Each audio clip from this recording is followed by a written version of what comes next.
Hola, ¿todo bien? Es un placer estar junto a usted para una vez más estudiar la palabra de Dios. El tema de hoy es la Biblia Sagrada y el gran conflicto. Aquí en Juan 17, versículo 17, está escrito así: Santifícalos en tu verdad, tu palabra es verdad. Allí en Salmo 119, versículo 105, está escrito: Lámpara es a mis pies tu palabra y lumbrera a mi camino. Por lo tanto, quien estudia la Biblia es iluminado y tiene una luz especial, la luz de la verdad. Acontece lo siguiente: la Biblia Sagrada es un libro que tiene 66 libros, 66 pequeños libros, siendo 39 del Antiguo Testamento, 27 del Nuevo. La Biblia tiene 1189 capítulos y 31.102 versículos. Ella fue escrita por aproximadamente 40 personas en un período de 1600 años aproximadamente. Fue escrita en hebreo, arameo y griego, y ya fue traducida en más de 1500 lenguas y dialectos. El autor de la Biblia es Dios, y el personaje central de la Biblia es Jesucristo. Así, usted tiene alguna información más al respecto de la Biblia Sagrada. Acontece que la Biblia Sagrada es la palabra de Dios, y a Satanás no le gusta la palabra de Dios. Ese problema podemos detectarlo bien en el comienzo, allí en el libro de Génesis. En Génesis capítulo 2, versos 15 al 17, Dios dice a Adán y Eva: El día que comieres del fruto del árbol, ciertamente morirás. Y allí en Génesis 3, versículo 4, Satanás, usando a la serpiente, dijo: Puedes comer, que ciertamente no moriréis. Usted percibió que la palabra de Dios era: ciertamente morirás. Y la palabra torcida de Satanás fue: ciertamente no morirás. O sea, Satanás adicionó un no a la palabra de Dios. ¿Y sabe lo que dice Apocalipsis capítulo 22 versículos 18 y 19? Yo voy a abrir la Biblia aquí para ustedes. Apocalipsis 22, 18 y 19. Y testifico a todo aquel que oye las palabras de la profecía de este libro: si alguno añadiere a estas cosas, Dios traerá sobre él las plagas que están escritas en este libro. Y si alguno quitare palabras del libro de esta profecía, Dios quitará su parte del libro de la vida y de la santa ciudad y de las cosas que están escritas en este libro. ¿Percibió? No se puede agregar y no se puede quitar nada. Y ahí en Génesis percibimos a Satanás agregando una palabra a la palabra de Dios. ¿Y aquella adición trajo algún problema? Claro que lo trajo. Allí, basado en aquella adición de Satanás, surgió la doctrina del espiritismo, de que la persona no muere. Y esto ha traído dificultades hoy para mucha gente, y hoy uno de los temas más debatidos es el tema de la muerte. ¿Para dónde la persona va después de la muerte? ¿Va para el cielo? ¿Va para el infierno? ¿Va para el purgatorio? ¿Va para el mundo de los espíritus? ¿Va para el seno de Abraham? ¿Va para el cementerio? ¿Para dónde va? ¿Queda flotando? ¿Reencarna? ¿No reencarna? Vea, piense en todo lo que acabo de decirle. Todo esto fue planteado ahí a partir de aquel momento en que Satanás, usando una serpiente, dijo a Adán y a Eva: ciertamente no morirás.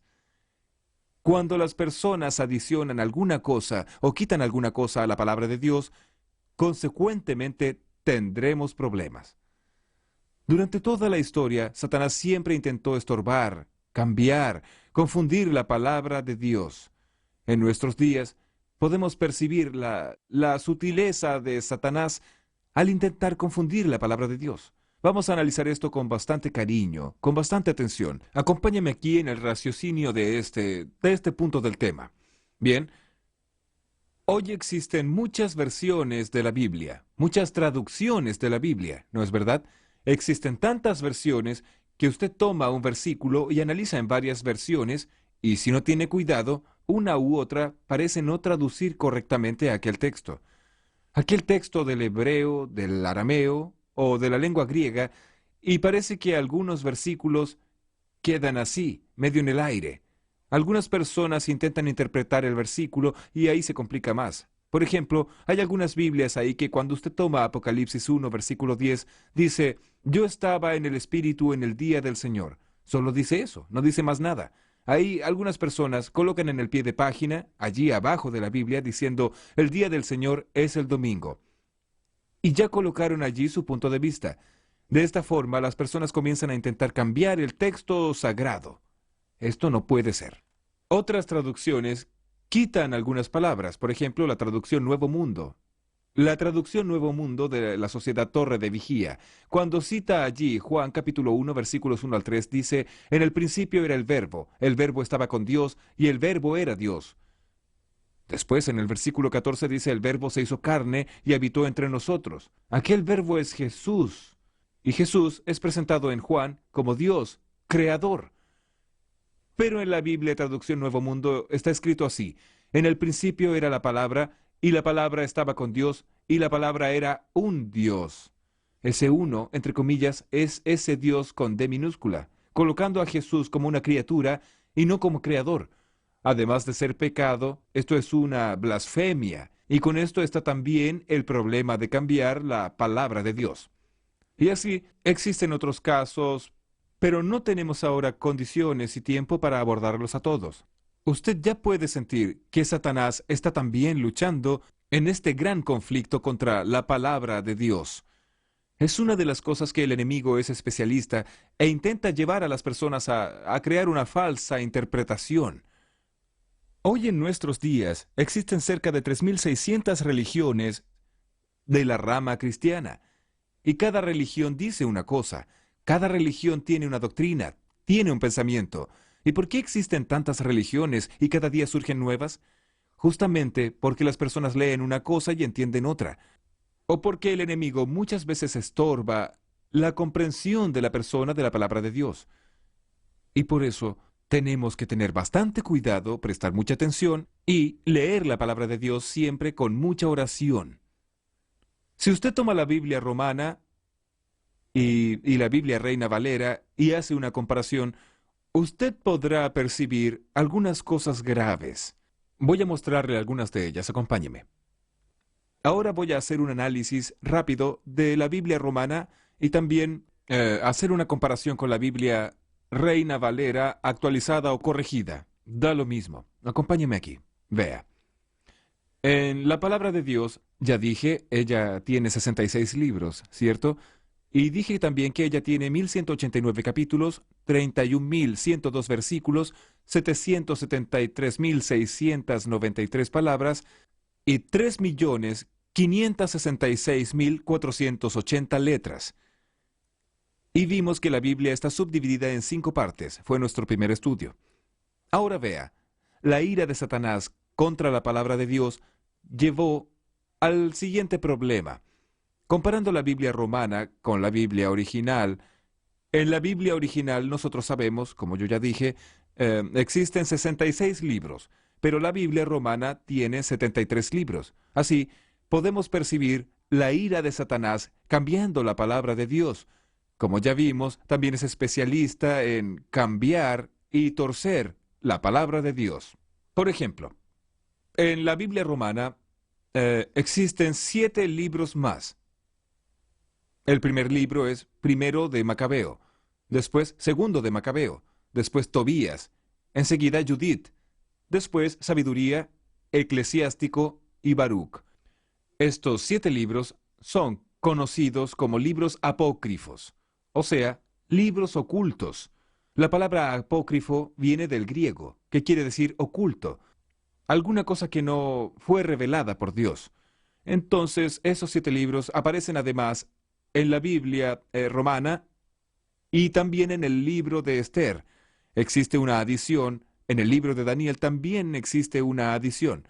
Así, la Biblia romana va contra un principio de la propia Biblia que dice, nada debe ser añadido y nada debe ser eliminado. Como usted puede percibir, ellos añadieron, mientras que en otras versiones ellos eliminaron. Pero nosotros debemos mantener fidelidad a la palabra de Dios. Y hoy en nuestros días, muchas personas no aceptan ciertos puntos bíblicos porque dicen, esto está en el Antiguo Testamento. Mire, las personas a veces creen que por el hecho de estar en el Antiguo Testamento no deben aceptar. ¿Cuántos y cuántas personas dicen, yo no acepto eso ni aquello porque está en el Antiguo Testamento? Una vez yo conversé con un pastor evangélico, Y ese pastor me dijo, mire, yo no acepto los 10 mandamientos porque eso se encuentra en el Antiguo Testamento. Yo le pregunté, pastor, ¿solo porque está en el Antiguo Testamento usted no cree? Él dijo, sí. Si usted me muestra en el Nuevo, yo acepto. Yo le dije, yo voy a mostrarle en el Nuevo, pero antes quiero hacerle una pregunta. ¿En su iglesia usted pide el diezmo? Él dijo, claro, el diezmo es sagrado. Le pregunté a él, entonces, ¿dónde usted encuentra orientación del diezmo en la Biblia? ¿En el Nuevo o en el Antiguo? Él dijo, en el Antiguo. Entonces, pastor, ¿por qué usted acepta el diezmo que está en el Antiguo y no acepta los 10 mandamientos que se encuentran en el Antiguo Testamento también? Y él no supo explicarme. ¿Entiende? La Biblia Sagrada es una sola. Ella debe ser aceptada integralmente y no se puede añadir y tampoco se puede eliminar. Espero que eso esté claro para usted. El problema es que esos 7 libros de más que yo acabé de mencionar, ellos traen mensajes extraños, errores doctrinarios, como oraciones por los muertos, falsas curaciones, hechicerías, salvación por la limosna y las obras, alteración del destino de las almas después de la muerte, y también la falsa doctrina del purgatorio y más. Tiene historias ficticias, historias legendarias, historias absurdas, enseña artes mágicas y enseña hechicería, como es el caso de Tobías, capítulo 6, del 1 al 9. ¿Puede usted percibir? No se puede añadir y no se puede eliminar. Y ahora vea, otro punto tan grave como ese. Acompáñeme en este raciocinio, en este pensamiento. Otro punto tan grave como este. La palabra de Dios dice aquí en Mateo capítulo 4 que cuando Jesús estaba siendo tentado, Jesús le dijo a Satanás dijo a Jesús, si eres hijo de Dios, di que estas piedras se conviertan en pan. Jesús respondió de la siguiente manera, escrito está, Mateo 4 está escrito, cuando Jesús dijo, escrito está, Jesús está citando la Biblia, la palabra. Ahí Jesús dijo, escrito está, no solo de pan vivirá el hombre, sino de toda palabra que sale de la boca de Dios. ¿Ok? Muy bien. Ahí en la segunda tentación, Satanás percibió que Jesús dijo, está escrito. Entonces, en la segunda tentación, en el versículo 5, dice así, entonces el diablo le llevó a la santa ciudad y le puso sobre el pináculo del templo y le dijo, si eres hijo de Dios, échate abajo, porque escrito está, a sus ángeles mandará acerca de ti, y en sus manos te sostendrán para que no tropieces con tu pie en piedra. ¿Usted notó que en la segunda tentación el diablo dijo, escrito está? Y ahí Jesús rebate esa tentación en el versículo 7 diciendo, escrito está también, no tentarás al Señor tu Dios. ¿Usted notó que en un texto el diablo dice, salta Jesús, porque escrito está que Dios va a protegerte? Y Jesús rebate diciendo, pero también escrito está. Yo pregunto, ¿quién estaba en lo correcto, Jesús o Satanás? ¿Satanás o Jesús? ¿Quién estaba en la razón? Claro que usted va a decir, Jesús está en la razón y yo también digo eso. Pero, ¿usted dice que Jesús estaba en la razón solo porque el otro es Satanás? Mire, Satanás usó la Biblia o no la usó. ¿Jesús usó la Biblia también o no la usó? Claro, los dos usaron la Biblia. ¿Y cómo usted sabe que Jesús está en lo correcto y el diablo no si los dos usaron la Biblia? ¿Quiere ver? Para complicar un poquito más las cosas, imagine, saque a Jesús y saque a Satanás del contexto aquí, del escenario aquí, y coloque una religión en el lugar de Jesús y otra en el lugar del diablo. Una usa la Biblia y dice es así, la otra usa la Biblia y dice no es así, es así. Y ahí yo pregunto, ¿cuál de las dos está correcta? ¿Entiende? Ahí la cosa comienza a complicarse. Entonces aquí, en este caso de la tentación de Cristo, nosotros percibimos, de forma bien clara, lo que sucede en el mundo religioso. Ni todo el mundo que usa la Biblia está hablando la verdad, ni todo el mundo que está en el púlpito predicando la Biblia o en otro lugar posee la verdad. Usted lo ve, el diablo usó la Biblia, y yo pregunto, ¿estaba en lo cierto? No, no estaba. Jesús usó la Biblia y Jesús estaba en lo cierto. La pregunta es, ¿por qué Jesús estaba en lo cierto y el diablo no, si los dos usaron la Biblia? Es simple, es que Jesús usó el texto dentro del contexto y el diablo usó el texto fuera del contexto, totalmente fuera. El diablo tomó un texto y forzó el texto a decir una cosa que él no estaba diciendo. Es justamente eso lo que sucede en nuestros días. Es exactamente ese el problema. Las personas hoy, muchas de ellas, usan el texto fuera de contexto. Solo para que tenga una idea, una vez estaba oyendo un programa de radio y el predicador decía así. El Salmo 23 dice, aderezas mesa delante de mí en presencia de mis angustiadores. ¿Sabe lo que ese predicador hizo? Mandó a fabricar una mesa y colocó un mantel blanco sobre la mesa y dio sobres para las personas y dijo a las personas, coloque sus pedidos sobre la mesa, porque Dios dice, preparas una mesa en presencia de mis enemigos. Y dijo él, el próximo viernes vendremos aquí a hacer oración fuerte en la presencia del enemigo, y Dios nos dará la victoria porque está en la Biblia. ¿Entiende usted? Él tomó un texto de la Biblia, torció el texto e hizo decir una cosa que no estaba diciendo para intentar convencer a las personas a dar dinero y a hacer la campaña que él quería hacer. Eso ahí es usar el texto fuera de contexto. Porque cuando el salmista en el capítulo 23 dice, preparas una mesa en presencia de mis enemigos, él no le manda a usted a fabricar una mesa. Él se refiere a lo que acontecerá en el momento de la persecución. Ese Salmo 23 se va a cumplir en la época de la persecución, y las personas tuercen el texto como ese ejemplo que acabé de dar. Mi amigo, la palabra de Dios es una lámpara para nuestros pies, es una luz para nuestro camino. Quien estudia la Biblia jamás será engañado, jamás será confundido. Ahora aproxímese aquí a mí. Venga bien cerca de mí, que voy a decirle algunas palabras importantes dentro de este asunto, en este contexto. Venga un poco más cerca. Bien, es lo siguiente. Si usted examina la Biblia, si usted se apega cada vez más a la palabra de Dios, sepa una cosa. La luz de la verdad brillará en su corazón, y las tinieblas serán deshechas. Y se va a cumplir en su vida lo que está en la palabra de Dios. Recuerda, conoceréis la verdad, y la verdad os libertará. Entonces, no deje que el engaño tome cuenta de usted, sino que permita que la verdad ilumine su vida. Si usted así lo desea, entonces cierre sus ojos y vamos a conversar con Dios. Querido Dios, muchas gracias por este mensaje de tu palabra. Ayúdanos, oh Dios, a andar en tus caminos, y que tu palabra sea estudiada cada día, y que la verdad que encontramos en ella pueda ser colocada en práctica por cada uno de nosotros. Bendice esta persona que estudia la Biblia con nosotros hoy. En tus manos la entrego, en el nombre de Jesús. Amén.